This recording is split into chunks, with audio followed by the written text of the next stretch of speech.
은혜와 축복이 우리 모두에게 함께 하시기를 다시 한번 축복합니다. 자, 아까 우리 목사님께서 부자 되시오 그랬어요. 정말 부자 되시기 바랍니다.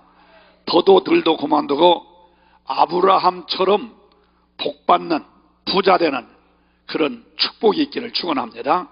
한번 옆에 있는 분들에게 서로 복을 빌어 주십시다. 아브라함의 복을 받으세요. 더 크게 시작.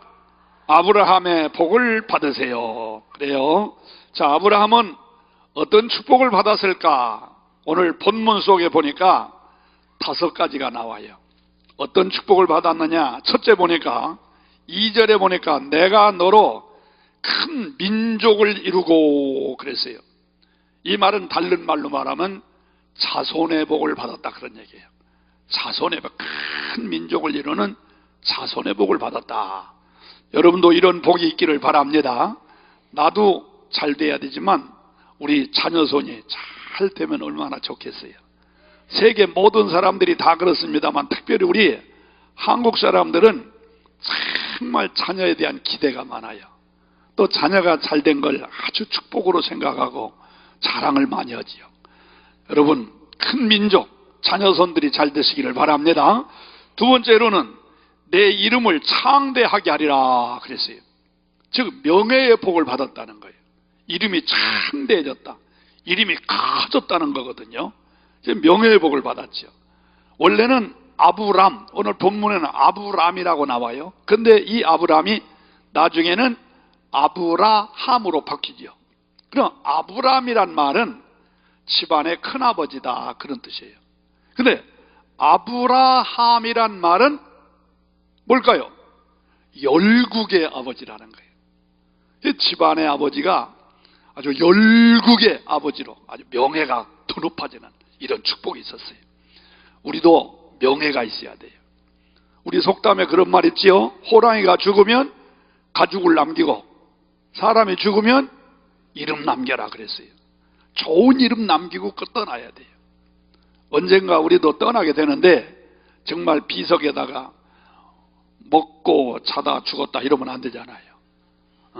그래도 가문을 위해서, 시대와 민족을 위해서, 특별히 하나님의 교회를 위해서, 하나님의 영광을 위해서 일 많이 하고 가는 좋은 명예 남길 수 있기를 바랍니다.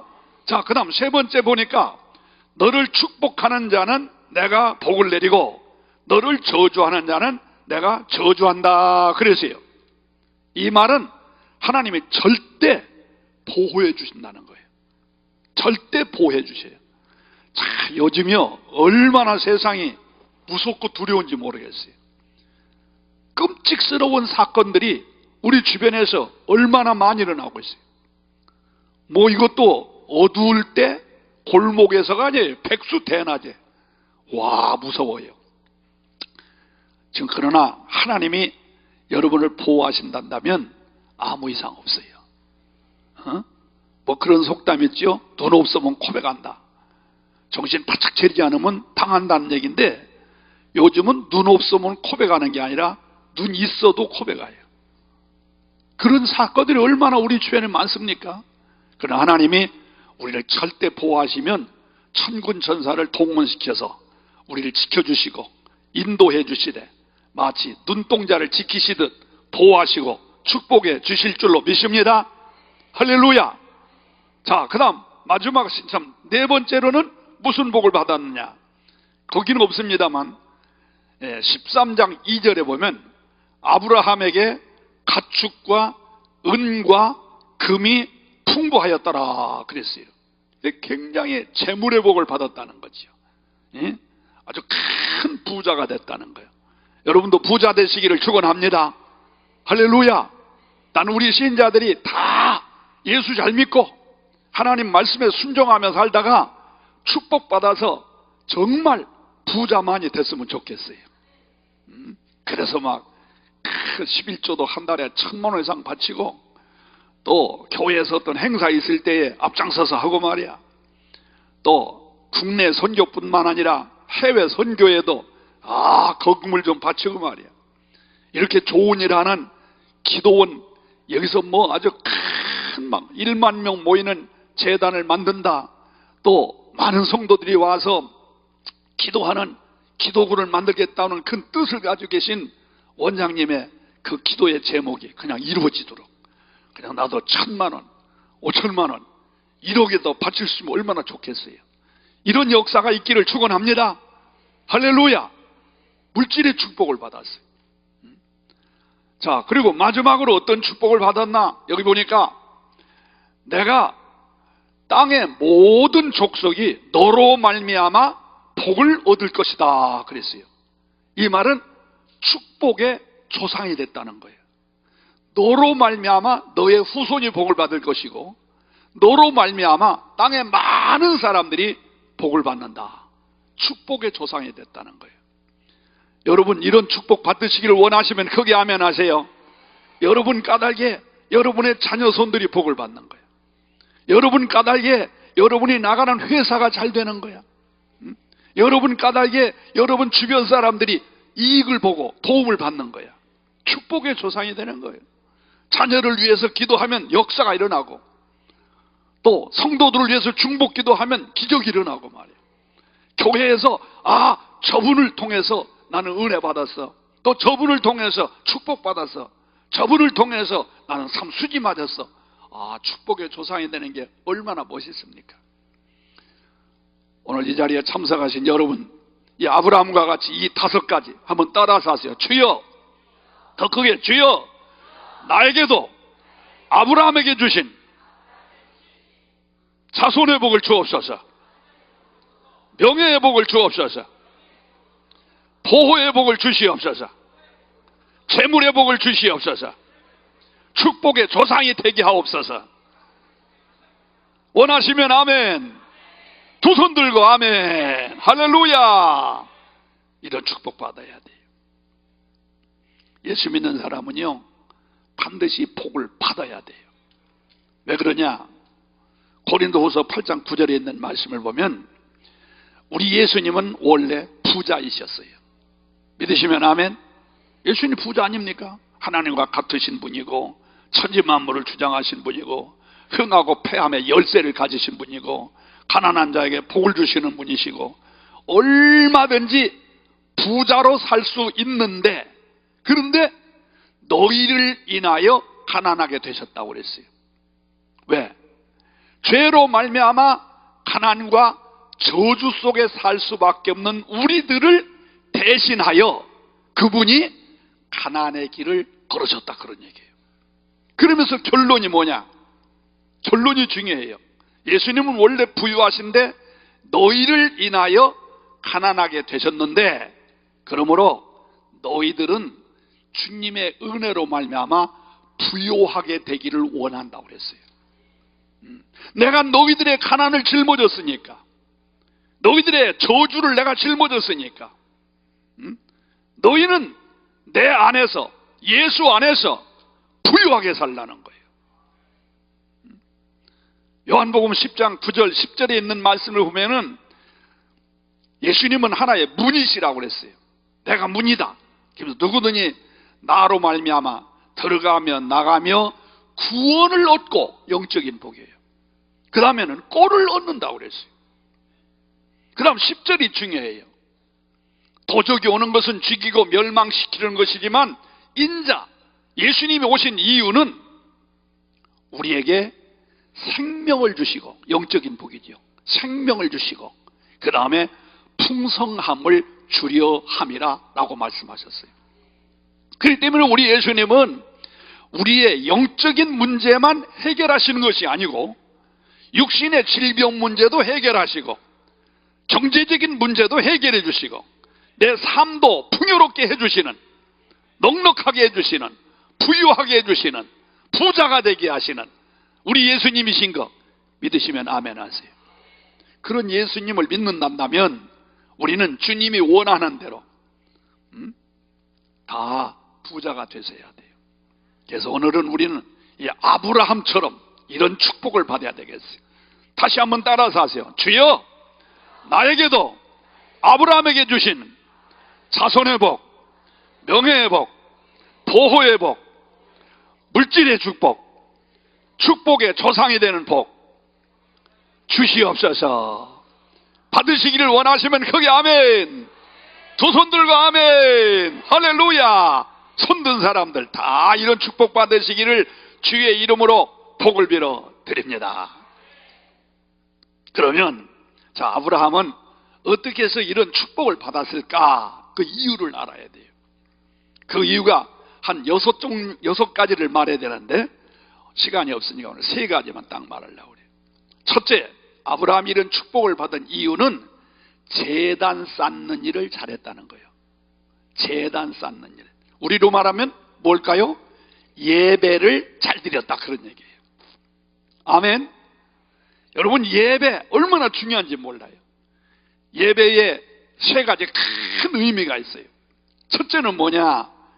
예배는 구원받은 신자가 하나님께 감사드리는 최고의 표현이 예배예요. 예수 안에서 구원받은 신자가 하나님께 감사드리는 최고의 표현이 뭐라고? 예배다. 두 번째, 예배는 구원받은 신자가 경건 훈련 받는 시간이에요. 경건 훈련을 받는 시간. 우리가 경건한 삶을 살아야 금생과 내세에 약속이 있는 거예요. 경건 훈련 언제 받느냐? 예배를 통해서 받는 거예요. 세 번째 중요한 게 있어요. 이 예배는 구원받은 신자가 하나님께 축복받는 지름길입니다. 아멘. 지름길. 예배를 통해서 축복을 받아요. 그 아브라함도 제단 쌓다 복을 받았어요. 자, 우리 한번 확인하십시다. 읽지는 않았습니다만서도 7절 한번 보세요. 7절. 12장 7절 시작. 여호와께서 아브라함에게 나타나 이르시되 내가 이 땅을 내 자손에게 주리라 하신지라. 자기에게 나타나신 여호와께 그가 그곳에서 뭐 했다? 제단 쌓았다. 예배 드렸다 이거예요. 또 8절 보세요. 시작. 거기서 베델 동쪽 산으로 옮겨 장막을 치니 서쪽은 베델이요 동쪽은 아이라. 그가 그곳에서 여호와께 뭘 쌓았다? 뭐 했다? 제단을 쌓았다. 그리고 여호와의 이름을 불렀다 그랬어요. 거기서도 예배를 또 드렸다는 거예요. 또 13장 4절을 보세요. 13장 4절 다 같이 시작. 그가 처음으로 제단을 쌓은 곳이라. 그가 거기서 여호와의 이름을 불렀더라. 또 거기서 제단 또 쌓았다는 얘기예요. 자, 13장 마지막 18절 다 같이 시작. 이에 아브라함이 장막을 옮겨 헤브론에 있는 마므레 상수리 수풀에 이르러 거주하며 거기서 여호와를 위하여 제단을 쌓았더라 이렇게 말했어요. 우리 신자들은 아까도 말한 대로 이 예배가 구원받은 신자가 하나님께 감사드리는 최고의 표현이요, 경건훈련 받는 시간이요, 그리고 축복받는 지름길이기 때문에 우리는 예배를 잘 드려야 돼요. 날마다 우리는 예배를 드려야 되는데, 적어도 여러분들이 교회 안에서 예배 드릴 때에 절대 빼먹어서는 안 될 예배는 주일 예배. 이건 말할 것도 없고 주일 예배 잘 드려야 돼요. 그래 하나님이 축복하십니다. 이사야서 58장 13절로 18절에 있는 말씀을 보면은 주일, 즉 안식일은 3가지 의미가 있어요. 첫째는 여호와의 성일, 하나님의 날이다 그런 얘기예요. 내 성일, 그렇게 표현, 내 성일, 너희들의 날이 아니라 내 날이다 그런 얘기예요. 두 번째로는 존귀한 날이야. 존귀한 날, 하나님의 날이니까 존귀한 날이에요. 세 번째로는 즐거운 날이라고 그랬어요. 그래서 우리는 주일은 절대 하나님의 날이요, 존귀한 날이요, 즐거운 날인 줄 알아서 주일 성수를 잘하면 하나님이 어떤 복을 주시느냐? 3가지 복을 주신다고 이사야서 58장 14절에 기록이 되어 있어요. 첫째는 여호와 안에서 즐거움의 복을 받는다. 여호와 안에서 안식의 복을 받는다는 거예요. 두 번째로는 땅의 높은 곳에 너를 올려주마. 너가 높아지도록 땅에 높은 건 너로 올려주마. 명예의 복을 주겠다는 거예요. 세 번째로는 야곱의 업으로 기르리라. 야곱에게 준 복을 너에게도 주겠다는 거예요. 할렐루야. 여러분, 축복받기를 원하시면 주일 성수 잘해야 돼요. 분명히 성경은 안식일을 복되다라고 말하고 있어요. 우리가 10가지 계명이 다 있는데 모든 계명이 다 축복이 있습니다. 그런데 그 10가지 계명 가운데에 축복이 가장 많이 약속된 계명이 둘이 있습니다. 하나는 안식일, 주일 성수 잘하라는 것이고, 두 번째로는 부모에게 공경하라는 거예요. 이 두 가지 축복이 다른 8가지 계명보다도 축복이 더 많이 약속이 되어 있어요. 그리고 사실은 이 두 가지 계명만 지키면, 다시 말해서 주일 성수 잘하고 부모 공경 잘하면 나머지 8가지 계명은 저절로 지키게 돼 있습니다. 생각해 보세요. 주일을 성수하고 부모를 공경하는 사람이 우상을 만들거나 다른 신을 만들 리가 없고, 간음하고 또 살인하고 사기치고 도적질하고 이 짓 하겠어요? 그러므로 오늘 우리는 10가지 계명 가운데 이 2계명, 아니 2계명 중에서도 더 중요한 게 뭐냐? 주일 성수야. 왜? 주일 성수 잘하는 사람은 부모 공경도 하게 돼 있습니다. 10가지 다 계명 지키려면 힘들어. 그러나 그 중에서 딱 2가지 잘 지키시고 이것도 힘드시다면 하나만 똑똑히 지키면 나머지 10가지 계명은 줄거리 사탕으로 지킬 수 있다는 거고, 그리고 모든 계명 가운데 가장 축복이 많은 계명이 주일 성수이니까 이 주일 예배를 잘 드리시기를 축복합니다. 할렐루야. 그리고 할 수 있으면 수요 예배도 드리시고, 할 수 있으면 금요일도 드려야 돼요. 우리가 수요 예배는 주일 중간에 하루 예배 드린다 이렇게 생각하면 별 의미가 없어요.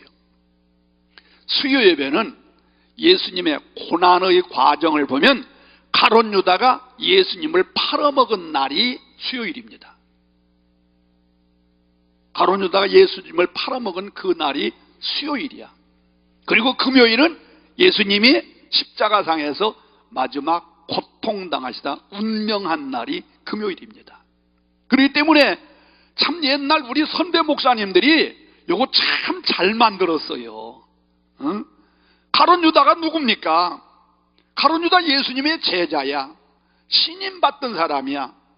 소위 말하는 재정부장을 맡길 정도면은 예수님에게 신뢰를 받았던 사람인데도 어느 날 사탄이가 그 속에 들어가니까 자기 선생 예수를 팔아먹어 시험에 빠져 완전히 시험에 그냥 넘어지고 말아버렸단 말이에요. 그래서 우리들도 수요일날 예배 드릴 때는 그런 마음으로, 하나님 나 시험 들지 않게 해주세요. 혹 시험을 받을 수는 있어요. 예수 믿는 신자가 시험 안 받는다?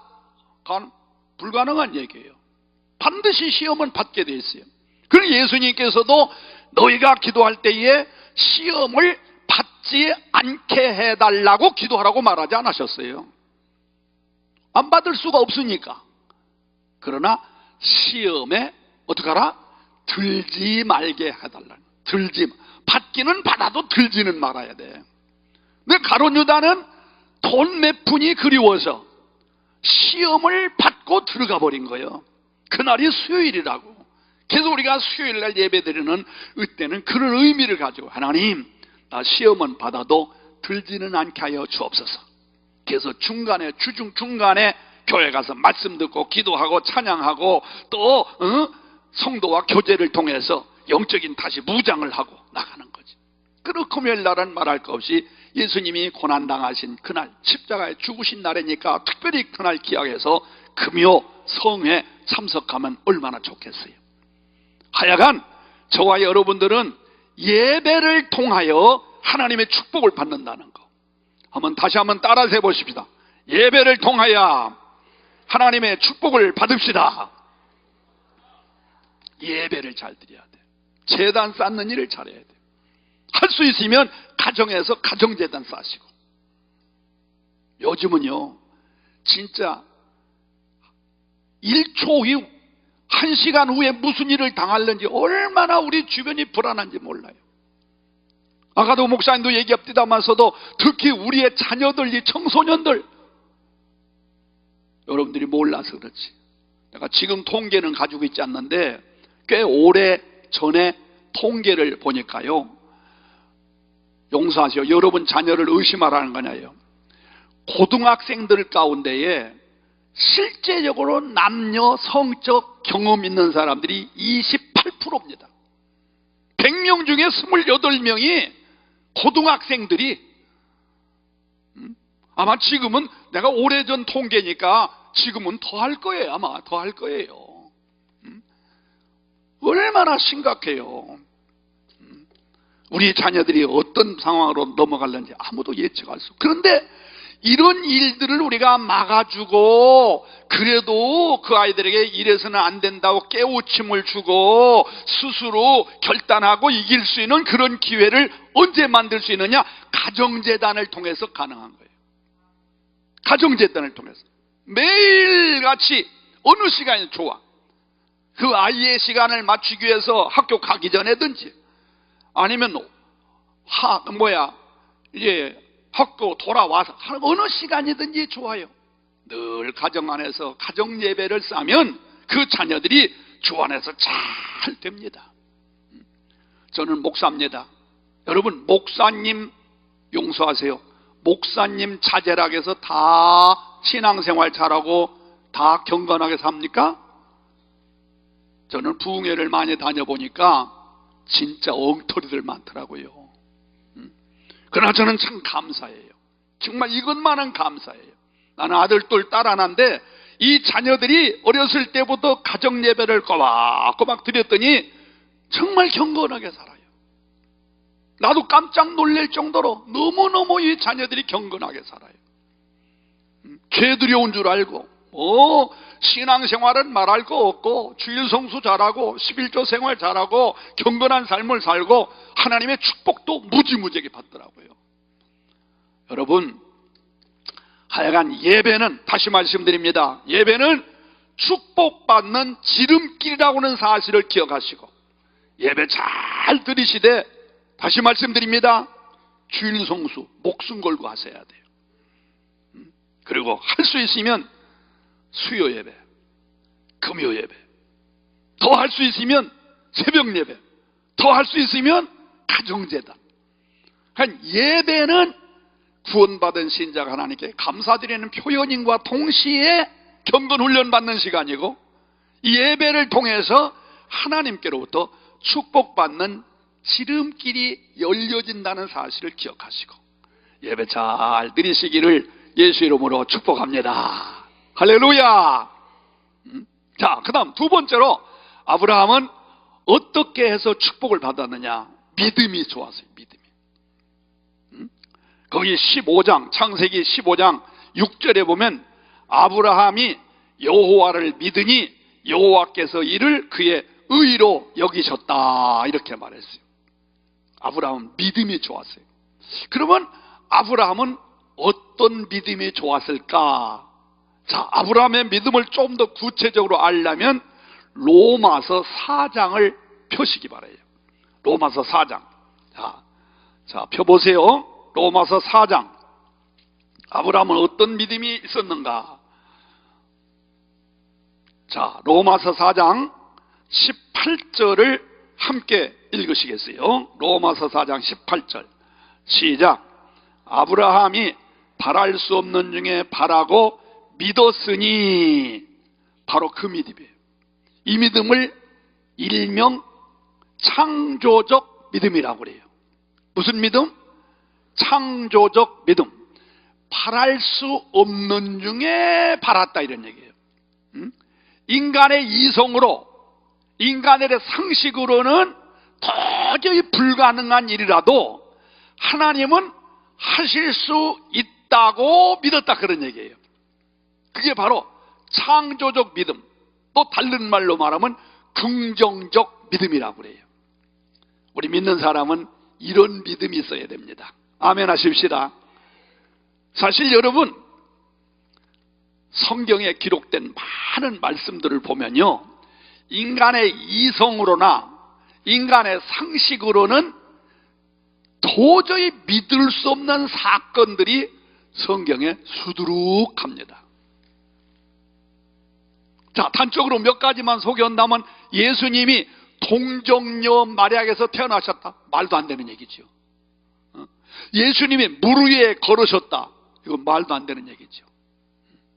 예수님이 눈에다가 진흙을 발라놓고 실로암에게서 씻어라 했던 눈이 떠졌다, 말도 안 되는 얘기 아닙니까? 뭐 안진뱅이가 일어났다, 벙어리가 말한다, 홍해가 갈라졌다, 이게 모든 사건들이 상식에 맞지 않고 이성적으로 도대체 판단이 되지 않습니다. 그러나 사실이란 말입니다.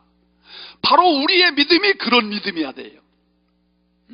이성적으로 상식적으로 어떤 인간의 철학으로 이해하려고 하면 절대 안 돼요.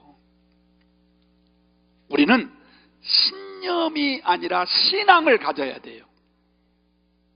신념은 뭐냐? 신념도 믿음입니다. 신앙도 믿음이고요. 그러면 신념은 뭐냐? 내가 할 수 있다라고 믿는 것이 신념이에요. 내가 할 수 있다, I can do, 내가 할 수 있다. 신념, 신념의 역사를 통해서도 놀라운 일을 해낼 수가 있어요. 한국의 많은 사람들 가운데 신념의 사나이로 대성공한 사람을 말한다면 정주영 씨를 말할 수 있다고 그래요. 그 사람은 신앙은 없어요. 하나님은 안 믿어.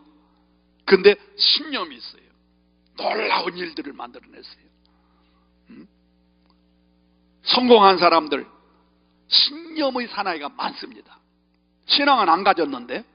근데 여러분, 우리는 신념의 단계에서 한 단계 업그레이드가 돼서 신앙이 돼야 돼요. 신앙은 뭐냐? 우러러 볼 앙자예요. 나도 할 수 있지만, 그러나 때로는 나 못할 때가 많아요. 그러나 그분은 할 수 있다. 이게 신앙이에요. 이게 기독교 정신이고, 이게 성경이 우리에게 말해주는 거예요. 그렇기 때문에 여러분들 회사에서 아니면 몸에, 가정에 도저히 불가능한 사건, 인간의 힘으로는 해결할 수 없는 어려운 일들, 그런다고 해서 낙심하지 말아야 돼요. 절망하지 말아야 돼요. 포기하지 말아야 돼요. 나로서는 불가능하지만 내가 가지고 있는 어떤 여건과 환경을 가지고는 해결할 수 없지만 신앙, 그분을 믿고 바라면 그분이 할 수 있다 이거예요. 이게 신앙이라 이거예요. 우리는 신앙의 사람이지 신념의 사람이 아닙니다. 인정하십니까? 그러므로 바로 아브라함은 그 신앙이 있는 거예요. 바랄 수 없는 중에 바랐다. 뭐 여러분 잘 아는 내용이지요. 나이가 100세 된 할아버지가 어떻게 아들을 낳습니까? 그 부인이 90세 된 할머니가 어떻게 아들을 낳습니까? 이건 인간의 상식으로나 이성으로나 무슨 생리적인 모든 현상으로 봤을 때 절대 불가능한, 바랄 수 없는 사건이에요. 그러나 그분이 하시면 된다라고 믿었다 이거예요.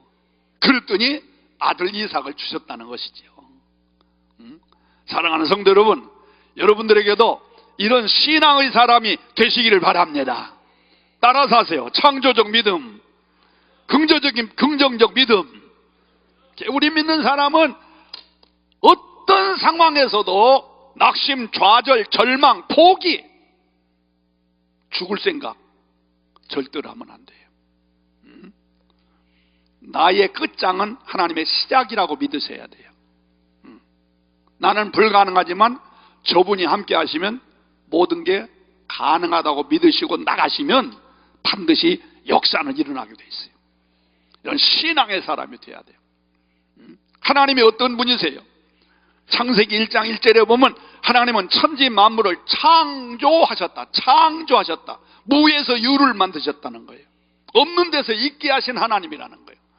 창세기 17장 1절에 보면은 하나님은 전능자, 여호와는 전능자라고 그랬어. 전능자. 전능이란 불가능을 가능케 했다는 거예요. 안 되는 걸 되게 했다는 거예요. 그런 하나님을 믿는 나와 여러분들에게도 아브라함처럼 창조적 믿음, 긍정적 믿음, 바랄 수 없는 중에 바라는 그 믿음이 있을 때에 주님은 여러분들의 귀 속에 영적인 음성으로 내 믿음대로 될지니라 음성을 주실 줄로 믿습니다. 역사가 일어나는 거예요.